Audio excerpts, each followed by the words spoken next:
हमारे साथ दूसरी तिमाही में स्पंदना स्फूर्ति ने अच्छे नतीजे जारी किए हैं। आय में 69% और मुनाफे में करीब 2.5 गुना की ग्रोथ दिखी है। नतीजों पर बातचीत के लिए हमारे साथ जुड़ गए हैं स्पंदना स्फूर्ति के एमडी और सीईओ शलभ सक्सेना साहब।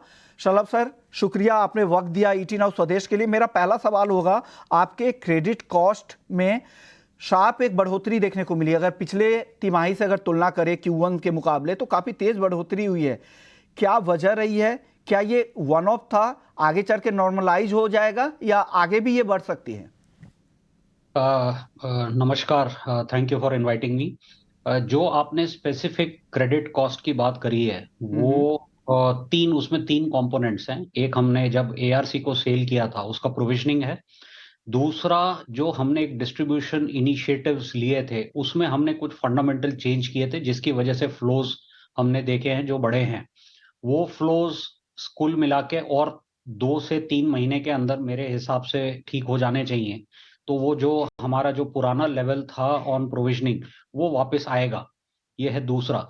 तीसरा जो था वो एक वन टाइम था, which is a larger component of what you are referring to. वो एक वन टाइम है क्योंकि एक कुछ हमारे को एक प्रोवाइड करना था on certain assignment transactions that we had done. So ये तीनों के कॉम्पोजिशन को मिलाकर जो एलिवेशन की आप जिक्र कर रहे हैं वो हुआ है। बट मोस्ट इम्पॉर्टेंटली जो बड़ी बात है वो ये है कि जो क्रेडिट क्वालिटी है पोर्टफोलियो का, वो प्रेजेंटेशन में भी आपने देखा होगा 1.4 1.41 का है। हमारा गाइडेंस एज अ कंपनी रहा है कि ये सब ऑफ 2% रहेगा।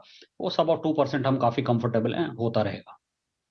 चलिए, अच्छी बात है। कुछ प्रोविजन जो एआरसी के लिए भी किए गए हैं उस वजह से भी ये दिख रहा है।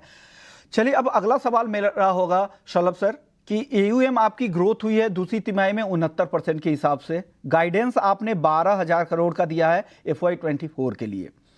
क्या लग रहा है, ये कुछ कंजर्वेटिव साइड में तो नहीं दिख रहा है?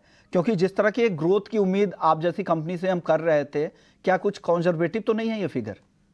देखिए, हमने जब आज से 1 साल पहले क्वार्टर जब हमने रिजल्ट्स निकाले थे 11 जुलाई 2022 को, तब हमने एक विजन 2025 डॉक्यूमेंट दिया था जिसमें हमने 3 साल का पूरा जो हमारा प्लान है वो हमने आप सभी लोगों को सारे मार्केट में हमने शेयर किया था।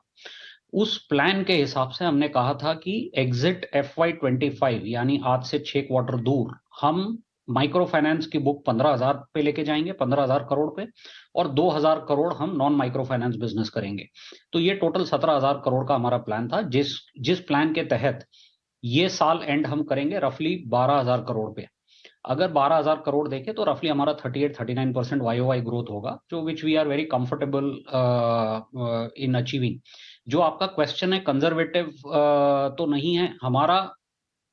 हमारी डिस्ट्रीब्यूशन में अभी भी थोड़ा बहुत इनिशिएटिव्स हमें लेने हैं, जो कि मैंने अभी जिस इनिशिएटिव का रेफर किया जिससे प्रोविजनिंग थोड़ी बढ़ी है, उसी उसी इसी तरह के कुछ एक या दो इनिशिएटिव्स और हमने अभी लेने हैं जो हम ऑलरेडी शुरू कर दिए हमने। तो इसीलिए हमने सोचा कि ये थोड़ा सा इसको कैलिब्रेट और पेस करना बहुत जरूरी है।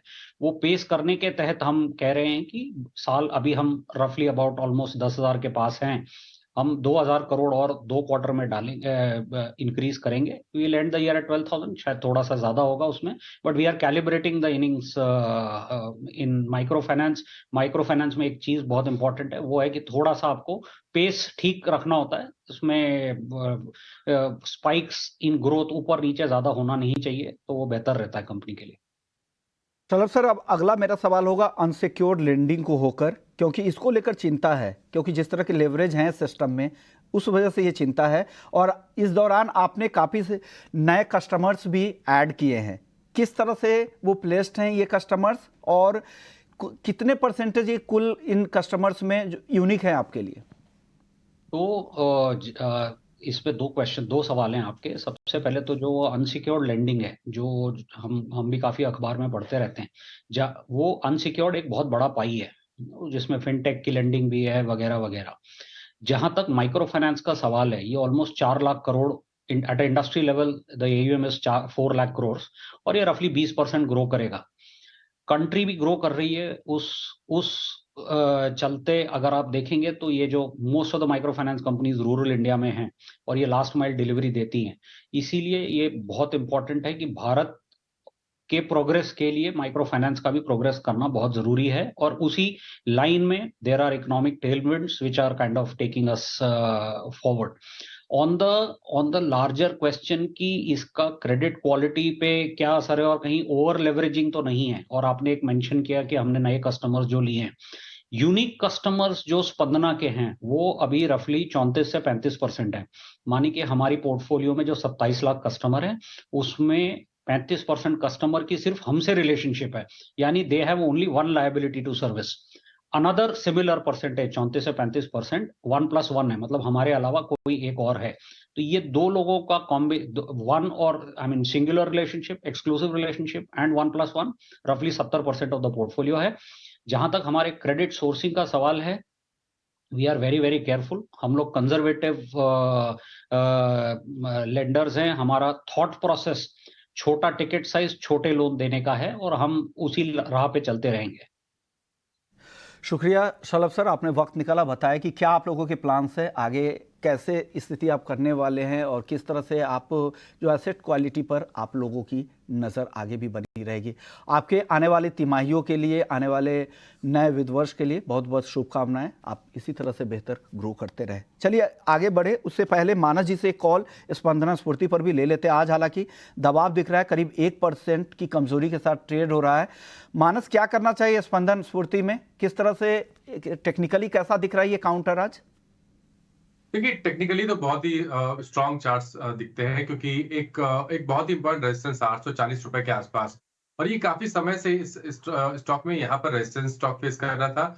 लेकिन अब क्योंकि वो लेवल्स ब्रीच हो चुके हैं, हायर टॉप्स हायर बॉटम्स का ट्रेंड है, पिछले 3 दिनों से बेहतर वॉल्यूम देखने को मिल रहे हैं, तो जो अब नेक्स्ट टारगेट होगा वो करीब करीब 1020 का होगा। तो कभी कोई गिरावट देखने को मिले, कोई करेक्शन देखने को मिले, तो 820 के स्टॉप लॉस से यहाँ पर एक पोजिशन ट्रेड लेना चाहिए, जहां आपके टारगेट 1040 से 1050 की रेंज में हो सकते हैं।